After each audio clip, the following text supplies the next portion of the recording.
नियमन प्रणाम जी। मैं मोनिका मोनू विश्नोई स्वागत करती हूँ आपका आपके अपने YouTube channel one step towards गुरु नॉलेज यानी एक कदम गुरु ज्ञान की ओर। आज हम जानेंगे गुरु भगवान जाम्बो जी के मुख से उच्चारित वाणी शब्द संख्या 86।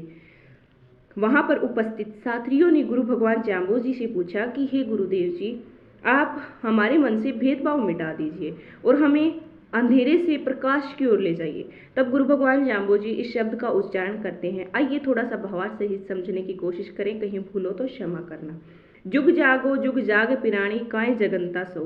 हे संसार के लोगों, हे कलयुग के लोगों, हे प्राणियों, आप जाग जाओ, जागो और सचेत हो जाओ, मतलब जागृत हो जाओ। आप लोग जागते हुए भी क्यों सोते हो? कैसे कि मतलब आपा काम को लोग मोह अहंकार में मतलब इतना वसीभूत हो रहा कि आपनो जो उद्देश्य आपा वो भूल गया। पीछा को मानो उद्देश्य को नहीं, सुरकत साथ सगाई चाले। तो आगे गुरु भगवान जाम्बो जी कहते हैं कि भल के वीर विगोवो होसी दुश्मन काय लकोवो। यानी कि हमारे पास काम क्रोध लोभ मोह अहंकार, हम एक दूसरे की निंदा करते हैं, चोरी करते हैं, झूठ करते हैं, तो आपा के हाँ कि अपना उद्देश्य की ओर है। दुश्मन ये सब अपना दुश्मन है। काम क्रोध लोभ मोह अहंकार निंदा चुगली ये अपने अंदर डेरो जमा लियो। और फिर भी आपा के कि अगर अपन कोई जगाने की कोशिश करे तो आपा माउथ छेती दे लिया भाई, वो अपने मुंह पके दे नहीं कोई बात। अगर आपा मुंह पके दिया तो मतलब उसका क्या होता है कि हम विरोध करते हैं कि हम मतलब हमको ये कह रहे हैं। तो आगे गुरु भगवान जाम्बो जी कहते हैं, ले कुंची दरवान बुलायो दिल ताला दिल खोवो। ले कुंची दरवान बुलायो दिल ताला दिल खोवो। काम क्रोध लोभ आदि शत्रुओं को हम हृदय रूपी गुफा में छिपाकर अज्ञानता अचेतना रूपी ताला लगा दिया। मतलब ये सब अपने हृदय में, फिर भी अपन वो समझा जैसे अपन अंश की नॉलेज ही नहीं है, बिजाना है को नहीं क्रोध की चीज है, लेकिन सब ज़्यादा क्रोध आवे है अपन। तो इसलिए गुरु भगवान जाम्बो जी कहते हैं कि किसी यदि कोई कुशली व्यक्ति इन सब से बाहर निकल सकता है, इसका ताला खोलकर इन सब को बाहर निकाल सकता है। और इसकी जगह हम क्या है कि प्रेम संतोष इन अच्छे गुणों का अपने अंदर समावेश करें। यही जागरूक होने का अर्थ है तथा जीवन की सफलता का ये मूल मंत्र है। जंपो रे जिन जंपो जनियर जपसी सो जिन हारी। गुरु भगवान जाम्बो जी कहते हैं कि जपना है जो हमारे जन्मदाता है परम पिता परमेश्वर का जप करो, स्मरण करो, ध्यान करो, उसी स्वामी का, वो आपका स्वामी नहीं सबका स्वामी है, उसका जप करोगे, स्मरण करोगे, जिन्होंने बलवान चंचल मन तथा मोह माया को हर कर उन पर विजय प्राप्त कर ली है। जब भी सो अवसर मतलब अच्छा अवसर आए और अर्थात उसका दावा मौका आ जाए उस समय चूकना मत। मतलब जंपो रे जिन जंपो जानियर जस्सी सो जिन हानि जपसी सो जिन हानि, मतलब हारी। आपा जब हाँ तो मतलब काम क्रोध लोभ सब आप लोग हार जाए बढ़िया। मतलब जंपो रे जिन जंपो लाभे एक शब्द में पहले भी गुरु भगवान जाम्बो जी के, तो मतलब जब करो तो ऐसे करो जिन अपन प्रॉफिट हो लॉस न हो। लहल लहल दाव पड़नता खोलो सुर तेतीसा सारी। इस मानव जीवन को एक खेल समझकर खेल लेना तथा 33 करोड़ देवी देवताओं से मिलाप हो सकेगा। ऐसा ही निर्णय खेल सफलता पूर्वक होगा। मतलब मानव शरीर ने जीव है, ये मानव संसार ने तो बस एक खेल समझ कर खेल लो, लेकिन सब बड़ी बातची है अपन परम तत्व की प्राप्ति करनी, वो अपनी जीत हो। इसलिए मतलब काम क्रोध न छुपाओ, आई अपनी विजय हो। अगर आप विजय प्राप्त करा जब भी आप परम तत्व परमात्मा की खोज कर वहां तक पहुंचने की कोशिश करा। गुरु भगवान जाम्बो जी कहते हैं, पवन बंधान कायगढ़ कांची चीर सले जो पारी। यानी कि पवन बंधान, पवन वायु से हम सब बंधे हुए हैं।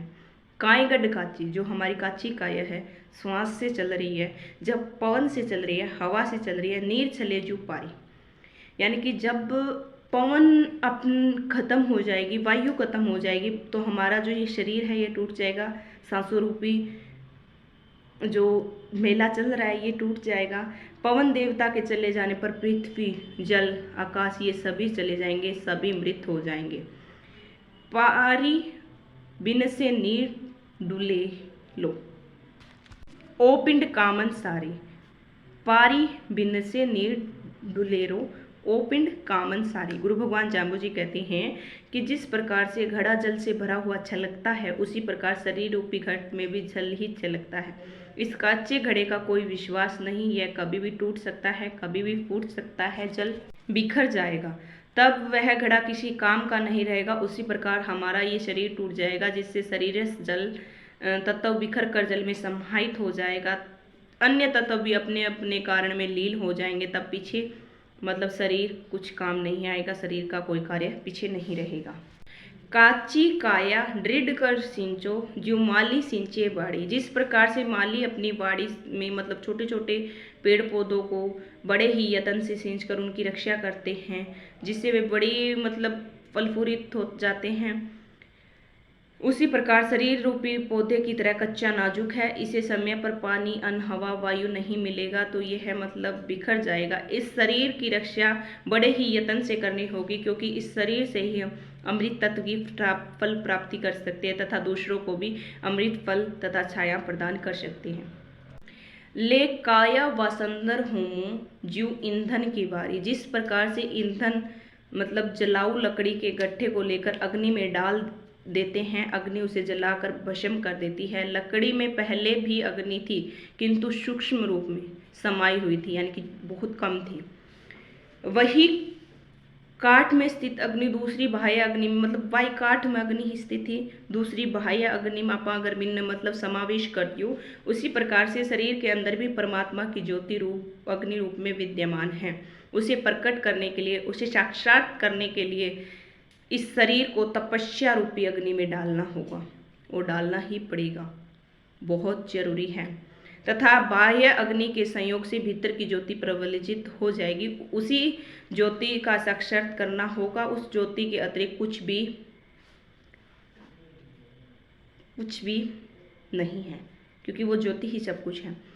वह तो भस्म की तरह ही होगा, अगर हमने मतलब नहीं किया तो भस्म की तरह ही होगा। यह इस कांची काया से ही संभव है, ये कांची काया भी जरूरी है, ये इससे ही पॉसिबल है। शील सनाने संजमे चालो पानी देह पकाली। गुरु के वचने निवखिम चालो हाथ जपो जपवाली। शील नर्मता, अपनी इंद्रियों को वश में रखना और इस सुतल शरीर को मतलब अच्छे से धोना, प्रतिदिन स्नान करना और इस गुरु के बताए हुए वचनों पर नर्मता शीलता भाव से रखते हुए चलना। दैनिक क्रियाओं के अतिरिक्त हाथ में जप करने के लिए माला रखो। इससे ध्यानपूर्वक एकाग्र मन से एक मन एक दिल से परमात्मा का जप करो, स्मरण करो, यही उपाय है। वस्तु प्यारी खर्चो क्यों नाही, किही गुण राखो टाली। रुपया, पैसा, धन, दौलत, विद्या प्यारी लगने वाली वस्तुओं को खर्चते हो, व्यर्थ क्यों नहीं करते, व्यर्थ बर्बाद नहीं करते ना। ऐसा कौन सा गुण है जिसकी वजह से इनको बचा कर रखी जा सकती है। इसे खर्चने पर भी लाभ है। खर्चने लाहो राखे टोटो, विवरस जोय निहाली। गुरु भगवान जाम्बू जी कहते हैं कि खर्चे लाहो राखो टोटो विवरस जोय निहाली। मतलब आपा किए कि इन खर्चने से हमें लाभ होगा तथा संग्रहित करके अगर आप इकट्ठ होकर रखा तो हमें नुकसान होगा। यह विचार करके देखो, निहाल हो जाओ कि यह तो कुएं के जल की भांति है, जो सिंचाई करके जल बाहर निकाला जाएगा, जो शुद्ध पानी आएगा भरता जाएगा। यदि सिंचाई नहीं करोगे तो पड़ा रहेगा और वो सड़ जाएगा, पीने के लायक नहीं रहेगा। यदि गति धन विद्या तथा गुणों की होती है, गति धन विद्या तथा गुणों की होती है। घर आगी इत गोवल वासो कूड़ी आधोचारी। यह सच्चा घर तो वह था जिससे हम आए हैं और जहां हमें जाना है, और इस शरीर को छोड़कर वापिस वहीं जाएंगे। यह घर जहां हम रह रहे हैं ना, ये तो गोवलवास है। गोवलवास कमाले जीवड़ा जो सुरगापुर लहनो, एक शब्द की उक्ति है गुरु भगवान जाम्बू जी की। सुरकत जीव सखायत होशी हेत फले संसारी। तो मतलब जिस घर को से हम आए हैं वहाँ हम जाएंगे तो यहाँ तो 2-4 दिन के लिए है। उदाहरण के लिए अपनी माता जी मम्मी जी ने नानी के घर चली जाती है तो हम कहते हैं भाई मम्मी नानी के घर गई है, तो उसे गोवलवास कहते हैं। 2-4 दिन में वो वापस अपने घर आ जाती है। इसी तरह हम यहाँ आए हैं। इस गोवलवास में रहकर जीव यदि सुकर्म करेगा तो वह सुकर्म ही आगे के जीवन के लिए साथी मित्र होगा। सुरकत साथ सगाई चाले। इसी प्रकार से किया हुआ हेत प्रेम, जीवों पर दया भाव आगे हमें मतलब बहुत फल देगा। इसलिए गोवलवास भी अति महत्वपूर्ण है। यहाँ गोवलवास में भी अच्छे कर्म करने चाहिए, बहुत महत्वपूर्ण है। आज मुआ कल दूसर दिन है, जो कछु सरे सुसारी, पीछे करियर कागा रोले, रहसी कूक पुकारी। बहुत इंपॉर्टेंट लाइन है ये कि गुरु भगवान जाम्बो जी कहते हैं कि अब आज मृत्यु हो जाती है तो कल दूसरा दिन आ जाएगा, फिर तीसरा दिन आ जाएगा और तीसरे दिन में तुम्हें अंतिम विदाई दे दी जाएगी। फिर मतलब जो कुछ करना है तू कर ले यहाँ रहकर, पीछे करिए मतलब फिर तो तेरे जाने के बाद तो कागा रोले मतलब काग रूप में तुझे वो लिए जाएंगे, पूरी पारी दी जाएगी और फिर रहसी को पुकारी। फिर पीछे लारा पिछले वाले रोए, लारला रोई, ओरे मारो गयो रे, हमारी दादी गई, हमारा दादो गयो, हमारा प्रिय गया, हमारा स्नेही गया, हमारा मित्र गया। तो मतलब पीछे तो कूक पुकार सी रहती है। इसलिए तो कहते हैं जीवत मरो रे जीवत मरो, जे जीवन विधि जानी। तो मतलब अच्छे से जीवित युक्ति से जियो और मतलब जो कुछ करना है जीवित जी करो, मरने के बाद कुछ नहीं है। इसलिए आशा करती हूँ आप समझ पाए होंगे, कहीं भूल चूक हो तो क्षमा करना और पसंद आए तो वीडियो को लाइक शेयर एंड सब्सक्राइब करना वरना मत करना, क्योंकि आप सबका सहयोग, क्योंकि मेरी एक छोटी सी बात से अगर आप गुरु श्रबद वाणी को पढ़ने लग जाओगे ना तो मुझे लगता है हम उस ट्रेन में चढ़ जाएंगे जहाँ 12 करोड़ जीव गुरु भगवान चढ़ाने के लिए आए थे। 33 करोड़ों को पार उतारना है। 12 करोड़ गुरु भगवान जाम्बो जी जम्बूद्वीप पे आए थे 12 करोड़ों को उतारने के लिए। तो अपनी भी गिनती थोड़ी मोटी भी मोजी अगर आप शब्दवाणी के अनुसार जीवन जीन लाजा और डेली आपने करे हवन कर लाजा, प्रातः उठ स्नान कर लाजा। भूल चूक क्षमा करना जी। निमन प्रणाम। हरिओम विष्णु।